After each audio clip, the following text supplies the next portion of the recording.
mereka jalannya itu sangat-sangat Atasnya gagah, geser. sangat menderap. Biarin dia lewat sini juga.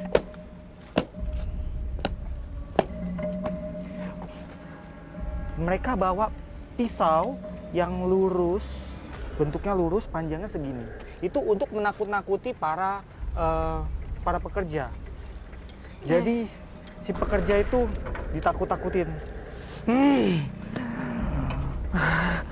Wak! Kemudian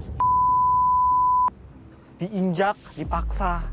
Dan kalau dia melawan, si pribumi yang pekerja tersebut kalau dia melawan, itu pisau menembus. Pisau itu namanya bayonet. Dan kepalanya kan. Oh, psycho juga ya, maksudnya dia tega gitu loh, maksudnya ke sesama manusia. Karena kan memang tujuannya mereka membuat pribumi itu takut akan kekuasaan para Belanda pada masanya ya Kak. Jadi tetap patuh dengan komando atau kenapa?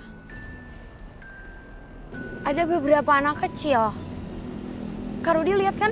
Iya. Saat Rudi menjelaskan betapa pilunya pembangunan jembatan ini, tiba-tiba kami dipanggil oleh sosok yang berada di bawah jembatan. Dia dari sana, dia melambaikan tangan ke saya. Dan dia tersenyum manis sekali, makanya saya refleks. Saya lambaikan tangan ke dia. Oke, sosoknya seperti apa? Anak-anak seperti Belanda juga atau justru pribumi? Ada anak-anak pribumi beberapa orang di sana. Tapi ini emang banyak banget sih. Cuma, lihat gak? Kenapa? Ada air. Ada kayak ada yang timbul dari bawah air. Artinya mungkin dia mengiyakan, sosok itu mengiyakan keberadaan yang tadi disebutkan Kak Rudi. Dan ini banyak banget loh Kak, cuma keadaan mereka tuh jadi kayak korban hanyut ya, maaf. Oke. Dan seolah-olah memohon pertolongan. Iya, anak-anak itu anehnya beberapa di antara mereka senyum, tapi mereka minta tolong. Iya. Oke, jadi seperti terbalik. Ada yang senyum tapi juga minta tolong. Karena memang ternyata di tempat ini juga, ini kan ada aliran sungai nih. Katanya gak tahu kenapa sering ditemukan kayak mayat atau tubuh. Cuman aku gak tahu apakah itu anak-anak atau dewasa. Tapi memang dari orang hanyut katanya. Sering ditemukan di sungai ini. Kemudian ada juga sosok Mira yang katanya kecelakaan. Di sekitar sini juga, Fris. Kenapa? Itu ya sosoknya. Itu ada sosok perempuan. Coba kita kesini yuk. Seperti apa? Boleh digambarkan, Fris, sosoknya? Tiba-tiba kami melihat sesosok perempuan yang berada di ujung jembatan. Apakah sosok tersebut adalah sosok Eti yang kita cari? Kami pun mencoba mengejarnya. Dan alhasil menggiring kami tepat di bawah jembatan Panus ini. Fris, tadi kamu lihat sosok perempuan ada di sekitar sini mungkin, Fris? Ada di belakang kita. Itu. Di pojokan ujung, itu kalau kelihatan. Jadi memang benar kalau ini itu adalah titik ya. Tapi tunggu, aku tuh tadi di atas aku lihat jelas banget perempuan yang dia nongol, dia berdiri, dia cuma senyum. Dia ngelihat bener-bener straight face gitu, ngelihat tapi dia senyum. Ada suara, Fris? Iya, nggak apa-apa, kayaknya dia bukan sosok yang kita cari karena ternyata Itu sosoknya malah beda. berubah wujud menjadi kayak moncong buaya. Oke, kayak moncong buaya. Oke, di sini juga ada cerita katanya ada buaya putih. Cuma aku nggak ngerti. Maksudnya buaya putih itu apakah beneran buaya albino atau mungkin jelmaan dari sosok-sosok? Gak tenang ya dari tadi dengar suara kanan karena di kiri. situ, terus sampai rumput itu goyang-goyang gitu loh. Atau kita mau coba uji mitos aja di sini?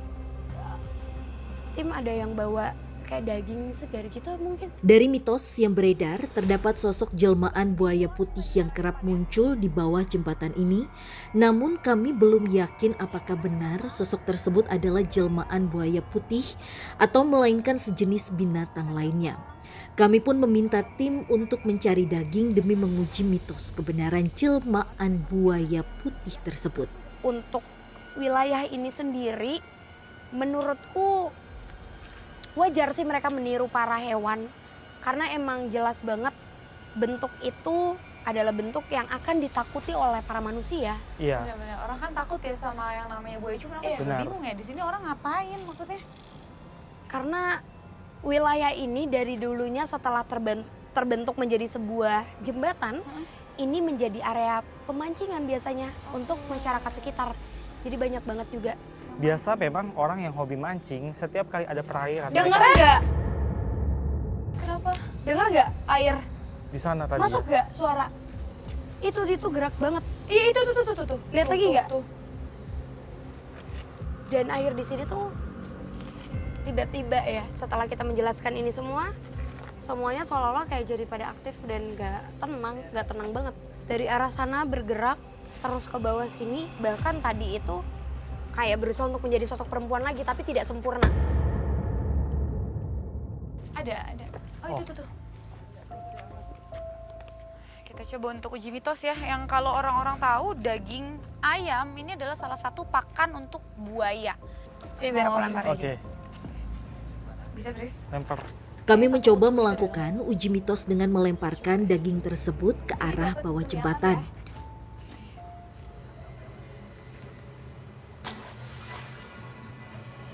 Jadi kita masih ngeliat sampai dia tenggelam. Kayaknya emang ini cukup Dalam ya? dalam. Tapi nggak kelihatan lagi soalnya ayamnya nih. Wow. Lihat di tengah-tengah situ ada pusat. Tris, apa tuh? Sumpah aku jadi Kayaknya merinding. semuanya ngedenger dan ngeliat nggak sih? Itu tadi kayak ada yang muncul dari bawah terus jalan ke sini juga. Tak selang beberapa lama tiba-tiba terdengar suara yang cukup keras. Seolah-olah terdapat sosok yang datang menuju ke arah jembatan. Bau amis dari ayam itu mengundang mereka. Mereka datang dari berbagai tempat di sekitar sini. Dan tadi pada saat Frisly lempar ayamnya, langsung beda beberapa detik kita dengar suara dari sebelah Iya. situ seperti ada ini Ada ya, yang Tris? muncul dari bawah. Boleh diredupin sedikit cahayanya, oh siapa Tris? Kami pun mencoba berkomunikasi lebih dalam dengan meredupkan lampu untuk mengetahui sosok apa yang telah hadir di sini. Ini baunya semuanya udah kecium lah ya. Tim tetap harus fokus karena kayaknya sekarang daya tarik mereka udah bukan ke kita bertiga, malah mereka kayak melihat satu persatu dari teman-teman yang kita bawa. Lihat deh, Dan ada yang kosong. Perlahan suaranya tuh kenceng suara banget loh. binatang malam tiba-tiba langsung berisik. Seperti aktif ya mereka ya. Jadi mereka itu juga merasakan kehadiran dari para gaib. Oke, sekarang Frisly lagi coba komunikasi dengan sosok-sosok yang ada di sekitar sini. Karena entah mengapa, setelah kita mencoba uji mitos dengan melemparkan daging ayam segar ke sungai ini, banyak sekali hal yang kita tangkap dan bahkan kamera pun menangkap itu. Kenapa, Fris? kalau untuk buaya asli hewan ternyata memang tidak ada, dan dilihat juga nggak langsung ada kayak misalnya pergerakan atau kita ngelihat langsung. Tapi untuk kerajaan itu memang bisa aku katakan sebagai kerajaan gaib yang aktif di lokasi ini, karena ternyata ada kaitannya dengan anak-anak kecil yang tadi Karudi bahas. Yang lambai-lambai tadi itu. Betul. Jadi banyak mungkin yang mengalami seperti hanyut, jatuh, lagi mandi tiba-tiba seperti ada tarikan, pusaran air yang mendadak. Lalu ujung-ujungnya itu pasti ketemu mayat-mayat anak kecilnya itu di sekitaran aliran sini. Itu pasti, walaupun keadaannya bagian atas atau ubun-ubunnya itu tidak sempurna.